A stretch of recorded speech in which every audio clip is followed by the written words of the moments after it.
인공지능이 만든 사진과 영상에 대한 허위 정보 우려가 커지면서 백악관이 AI가 만든 제작물에 워터마크를 넣겠다고 밝혔습니다. 자신이 낳은 3살 아들의 살인 청부를 의뢰한 10대 엄마가 경찰에 체포됐습니다. 또 다른 10대 여성은 낙태 후 태아를 불에 태워 유기한 혐의로 징역형을 선고받았습니다. 텍사스에서 13살 소녀를 상대로 납치 성폭행을 저지른 60대 남성이 캘리포니아에서 체포됐습니다. 911 신고센터 응답 시간이 지연 사태를 겪고 있습니다. 극심한 인력난 때문인데 자칫 시민들의 안전을 위협할 수 있다는 우려입니다. 내일 남가주 일대 폭염이 예보되면서 야외 활동에 주의가 요구됩니다. 이런 가운데 평균 기온이 높은 곳에 사는 사람들은 시력 저하가 상대적으로 더 크다는 연구 결과도 나왔습니다.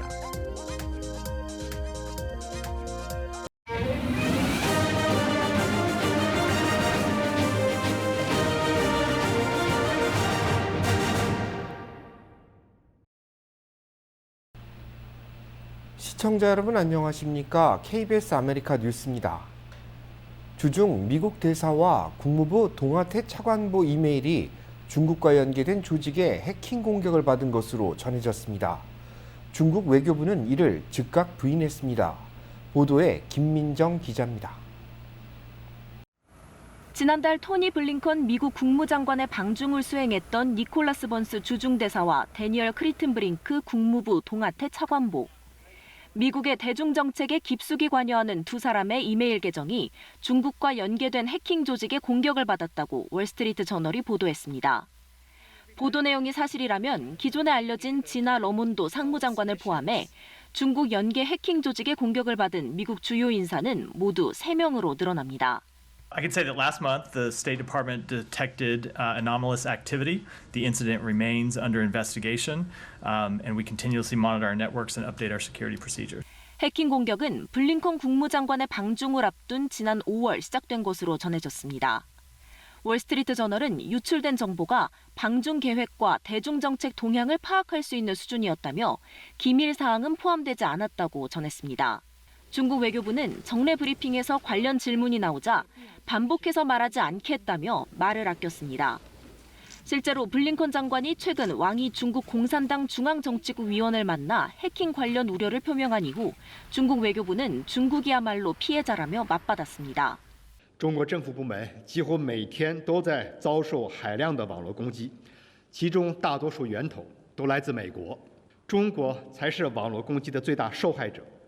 미국의 고위급 인사 방중이 잇따르는 가운데 이번 해킹 사건의 파장이 미중 관계의 새로운 갈등 요소로 작용할 가능성도 제기되고 있습니다. KBS 뉴스 김민정입니다. 인공지능이 만든 사진과 영상 등 허위 정보에 대한 우려가 점차 커지고 있습니다. 이에 백악관이 AI가 만든 제작물에 워터마크를 넣는 안전장치를 구축할 것이라고 밝혔습니다. 김양순 기자가 보도합니다. 미국 국방부 청사인 펜타곤 부근에서 검은 연기가 치솟는 이 사진.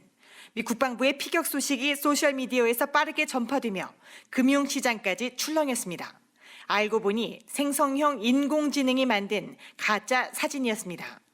생성형 인공지능이 발달할수록 진짜 같은 가짜, 딥페이크를 구분해내기는 사실상 어려워집니다. 미 백악관은 구글과 마이크로소프트 등 AI 개발을 선도하고 있는 기업 7곳이 인공지능에 대한 안전장치를 만드는 데 합의했다고 밝혔습니다. 우선 딥페이크로 알려진 정교한 가짜 이미지가 AI에 의해 제작됐다는 것을 알리는 디지털 제작 표시, 워터마크를 의무화하기로 했습니다. And Americans to know whether content is AI generated or not. So there's technical work to be done. But the point here is that it applies to audio and visual content. AI 제품을 공개하기 전에 시스템과 보안 기능을 공개하고 인공지능 기술의 결함과 위험도 공개 보고하도록 했습니다. 지난 5월 바이든 미 대통령이 AI 기업 대표들과 회의를 연 뒤 백악관이 처음으로 내놓은 구체적인 대책입니다. These commitments are real and they're concrete. They're going to help industry fulfill its fundamental obligation to Americans. To develop safe, secure, and trustworthy technologies. 다만 이번 규제 발표는 의회의 입법 없이 기업들이 자발적인 참여를 약속한 것으로 어겨도 법적 책임을 물을 수는 없습니다. 미 백악관은 곧 행정명령을 발표할 예정이라며 의회가 인공지능 기술을 제어할 법을 만들고 통과시킬 때까지 마냥 기다릴 수만은 없다고 밝혔습니다. 한국 등 여러 동맹국들과는 이미 관련 논의를 마쳤다고도 덧붙였습니다. 워싱턴에서 KBS 뉴스 김양순입니다. 자녀를 죽여달라고 살인 청부를 의뢰하거나 낙태 후 태아를 불태우는 등 10대들의 무책임한 행동이 잇따르고 있습니다. 김경일 기자입니다. 제스민 파이치라는 18살 여성이 15살 때 낳은 3살 아들을 죽이기 위해 살인 청부업자를 고용하려다 경찰에 체포됐습니다. 파이치는 청부 살인을 막기 위해 만들어진 허위 청부 살인 웹사이트에 살인을 의뢰하는 양식을 작성했다 덜미를 잡혔습니다. 경찰은 허위 웹사이트에서 파이치와 연락을 주고받았는데 그녀는 가짜 이름으로 아들에 대한 살인을 청부하면서 외할머니 집에 있는 아들을 가능한 한 빨리 멀리 데려가서 죽여달라고 요청했습니다. 그리고 $3,000를 제시하며 늦어도 어제까지 아들이 죽기를 바랬다고 경찰은 밝혔습니다. 경찰은 지난 화요일 파이치를 1급 살인 청탁과 3급 불법 통신장치 사용 혐의로 체포했다고 오늘 발표했습니다. 경찰 조사 결과 파이치가 한 남성과 사랑에 빠졌는데 이 남성은 그녀가 아들이 있다는 것을 알고 둘은 헤어졌습니다. 그러자 파이치는 이 남성을 다시 만나기 위해 아들의 살인을 청부한 것으로 드러났습니다. 네브래스카에서는 오늘 17살 여성이 낙태 후 태아를 불로 태워 유기한 혐의로 징역 90일과 보호관찰 2년을 선고받았습니다. 경찰은 수색을 벌여 메디슨 카운티 노퍽 북쪽의 한 들판에서 불에 탄 태아의 유골을 발견했다고 밝혔습니다. 셀레스트 버지스는 시신 유기 혐의를 인정했습니다. 어머니는 온라인으로 낙태약을 주문해 지난해 봄 당시 17살이던 딸 버지스에게 낙태약을 준 것으로 전해졌습니다. 제시카가 혐의를 인정하는 조건으로 타인의 사망을 은폐하고 의사 면허 없이 낙태를 도왔다는 2개의 혐의는 기각됐습니다. 네브래스카주는 임신 20주 이후 낙태를 금지하고 있는데 버지스는 임신 28주였습니다. KBS 뉴스 김경일입니다. 놀이터에서 총격이 발생해 10대 소년이 사망하고 2살짜리 유아가 부상을 입었습니다. 사건은 지난 19일 밤 11시 10분쯤 그라나다힐스 레크레이션 센터 인근에서 발생했습니다. LA 경찰국은 레크레이션 센터 인근 공원에서 총격이 발생했다는 신고를 받고 출동했으며 현장에서 상반신에 총격을 입은 16세 소년과 2살 난 아기를 발견했다고 밝혔습니다. 발견 당시 16세 소년은 이미 숨을 거둔 상태였고 2살 난 아기는 인근 병원으로 후송돼 응급수술을 받았습니다. 검시국은 오늘 사망한 청소년의 신원이 토마스 콘스위트라고 밝혔으며 병원 측은 2살 난 아기의 생명에는 지장이 없다고 전했습니다. 경찰은 이들이 엄마와 놀이터에서 놀다 변을 당한 것으로 보고 수사를 펼치고 있습니다. 지역 언론들은 이번 사건이 갱 관련 범죄 가능성이 있다고 보도했는데 이에 대해 수사당국은 현재 조사 중이기 때문에 밝힐 수 없다고 선을 그었습니다. 텍사스에서 13살 소녀를 상대로 납치 성폭행을 저지른 용의자가 캘리포니아주에서 체포됐습니다. 윤범수 기자입니다. 샌안토니오 시내에서 길을 걷던 13살 소녀가 납치된 건 지난 6일. Gray Nissan Sentra approached her. He allegedly raised a black handgun to his side and told her to get in the car, saying, and I quote, "If you don't get in the car with me, I'm going to hurt you." 남성은 텍사스에서 캘리포니아로 건너오는 나흘 동안 소녀를 상대로 수차례 성폭행을 저질렀습니다. 납치 나흘째였던 일요일 오전, 롱비치의 한 코인 세탁소에서 일하던 한 여성 직원이 빨래를 하러 온 둘을 목격했습니다. A good Samaritan telephoned law enforcement who, upon arrival, saw the defendant standing outside the vehicle and saw the victim who mouthed the word help. 신고 여성은 거짓말로 둘러대며 용의자가 떠나지 못하도록 시간을 벌었습니다. That's how I stopped him because I know the restaurant not open and why I say you wait till 11. So they open, but never open the restaurant on Sunday. 결국 경찰은 현장에서 올해 61살의 스티븐 로버트 세블란을 미성년자 납치와 성폭행 혐의로 체포했습니다. 또 차 안에서 비비총과 수갑, 소녀가 도와달라고 몰래 쓴 쪽지도 증거로 확보했습니다. 소녀는 무사히 가족품으로 돌아갔으며 용의자는 유죄가 인정될 경우 최고 종신형에 처해질 수 있습니다. 경찰이 한 주택을 에워싸고 대치에 들어간 건 어제 오후 4시경. 한 여성이 순찰 중인 경관에게 또 다른 여성이 총을 들고 자녀들을 인질로 삼고 있다고 신고하면서 경찰 특공대까지 출동했습니다. 3시간여의 대치 끝에 경찰이 안으로 진입했고 숨진 채 쓰러져 있는 성인 여성 1명과 3명의 아이들을 발견했습니다. 숨진 아이들 중에는 생후 수개월밖에 안 된 영아도 있었습니다. 경찰은 가정불화와 정신이상 문제로 이전에도 이 집에 수차례 출동한 적이 있었던 전력과 목격자 증언, 현장에서 여성이 들고 있던 것으로 보이는 권총을 증거로 엄마가 자녀들에게 총격을 가한 뒤 스스로 목숨을 끊은 것으로 보고 있습니다. KBS 뉴스 윤범수입니다. 911 신고를 담당하는 콜센터 응답에 상당한 시간이 걸리고 있는 것으로 전해졌습니다. 극심한 인력난 때문인데 자칫 시민들의 안전을 위협할 수 있다는 우려입니다. 911 긴급 콜센터의 인력난이 매우 심각해진 것으로 조사됐습니다. 국제긴급파견학회는 전국에서 100개 이상의 911 긴급 콜센터가 극심한 인력난을 겪고 있으며 특히 지난해에는 4,000명 가까운 인력이 빠져나간 것으로 확인됐다고 밝혔습니다. 긴급전화에 대응할 수 있기 위해서는 일정 기간의 훈련이 필요한데 최소 3개월에서 최대 18개월까지 소요되고 있는 것으로 전해졌습니다. 힘든 훈련 과정을 겪은 뒤 현실에서 마주한 낮은 임금과 초과 근무에 스트레스를 호소하다 다른 곳으로 이직하는 경우가 많다는 분석입니다. 연방노동통계국에 따르면 긴급전화에 대응하는 콜센터 근무자의 평균 연봉은 4만 6천 달러 수준입니다. 이들에 대한 처우 개선이 시급하다는 지적이 나오고 있지만 콜센터는 각 지방정부가 관할하고 있어 개선에 한계가 있다는 지적입니다. 한편 911 긴급센터에 접수되고 있는 신고 건수는 매년 2억 4천만 건에 달하고 있습니다. 평균 기온이 높은 곳에 거주할 경우 시력 저하가 동반될 수 있다는 새로운 연구 결과가 나왔습니다. 캐나다 토론토 대학 연구팀의 연구에 따르면 연평균 기온이 높은 지역에 사는 주민들은 기온이 낮은 지역에 거주하는 주민들보다 시력 손상 위험이 더 높은 것으로 조사됐습니다. 화씨 55도에서 60도를 나타내는 지역 거주민들은 심각한 시력 손상 위험이 24%인 반면 화씨 60도 이상을 보이는 지역 거주민들은 이에 대한 위험도가 44%로 증가합니다. 높은 기온이 시력 손상과 연관되는 것은 기온이 오를수록 안구에 해로운 자외선 노출이 많아지고 대기오염에 노출될 가능성이 더 높기 때문인 것으로 확인됐습니다. 연구팀은 온도차에 따른 시력 저하 현상은 80세 이상의 노인보다 65세부터 79세 사이 노년층에서 더 많이 나타나며 여성보다는 남성, 흑인보다 백인이 더 많이 겪고 있는 것으로 집계됐다고 전했습니다. 이번 주말 남가주 일대 폭염이 예보되고 있습니다. 야외 활동에 각별히 주의하셔야겠습니다. 국립기상청은 오늘부터 남가주 지역에 형성된 고기압 전선이 오는 주말까지 영향을 미칠 것이라고 밝혔습니다.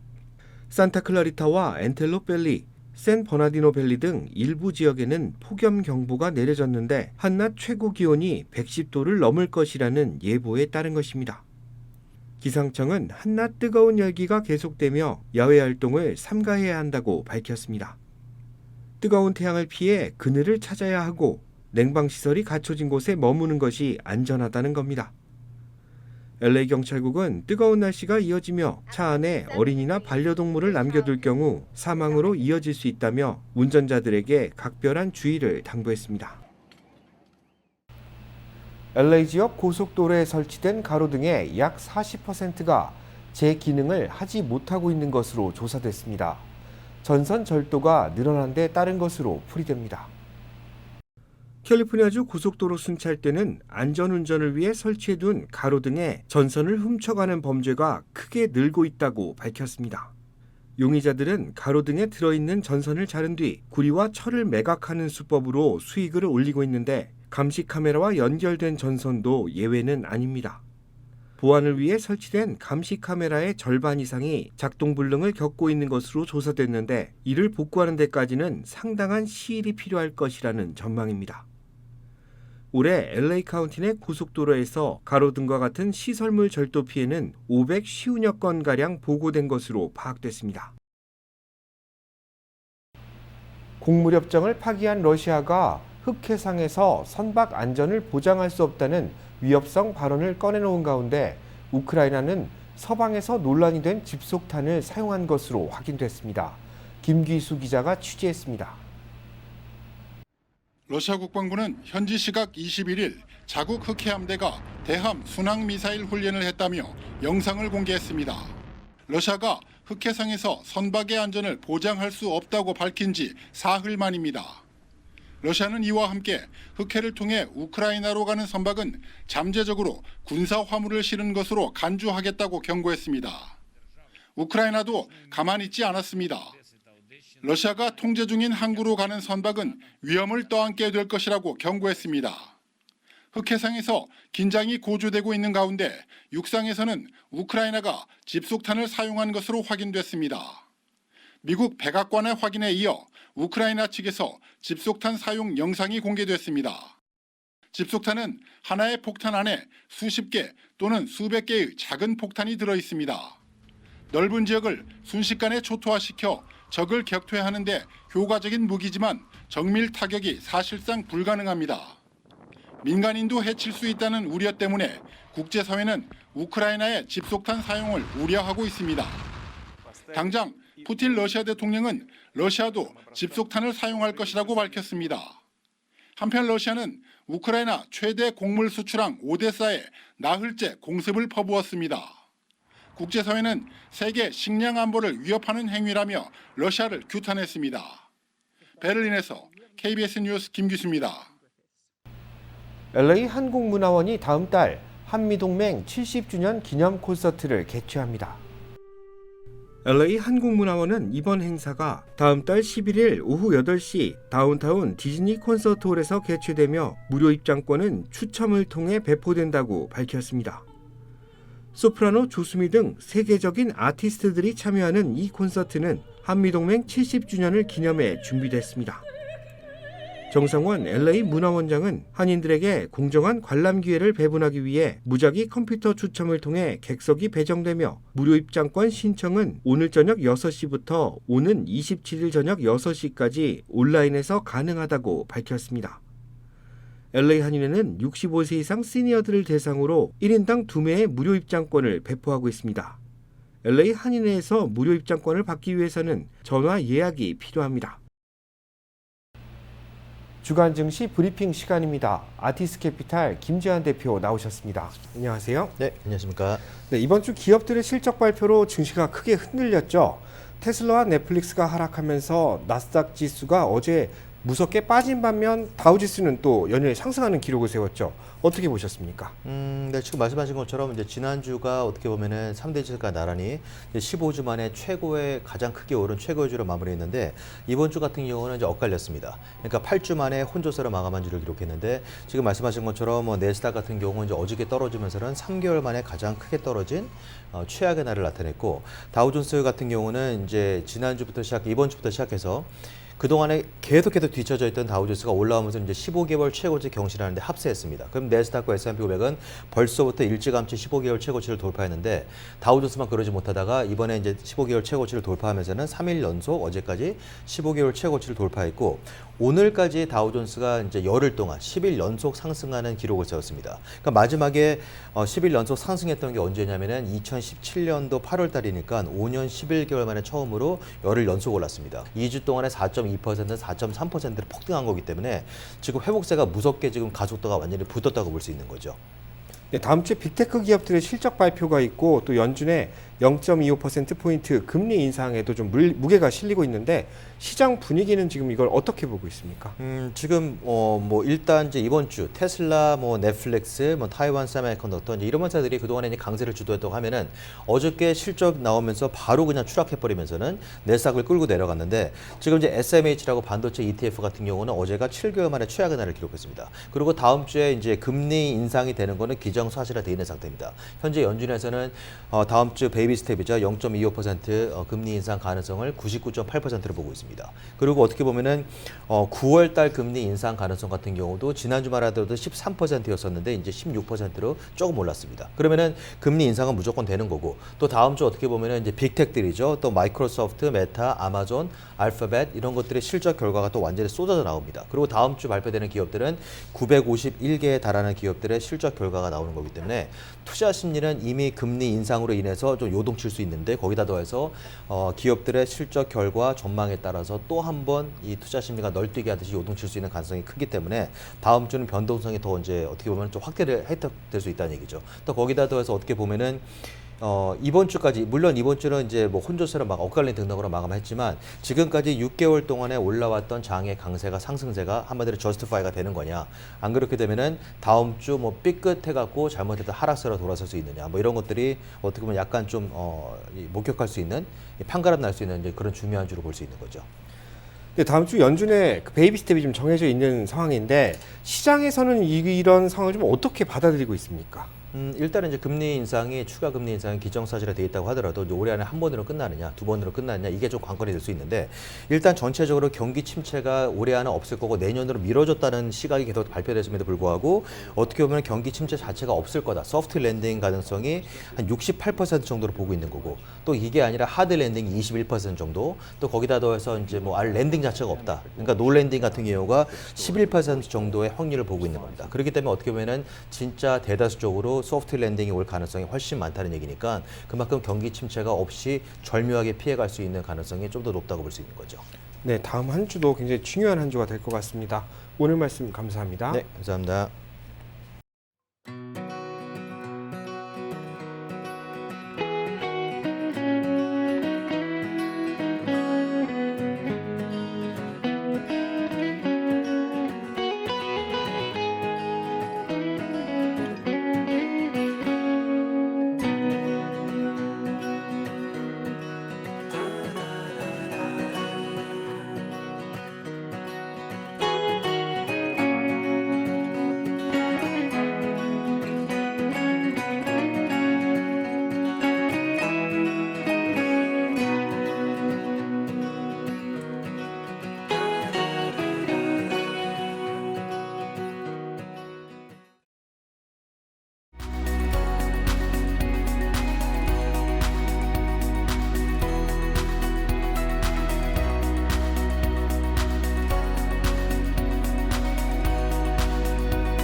KBS 아메리카 뉴스 마칩니다. 편안한 주말 되시기 바랍니다.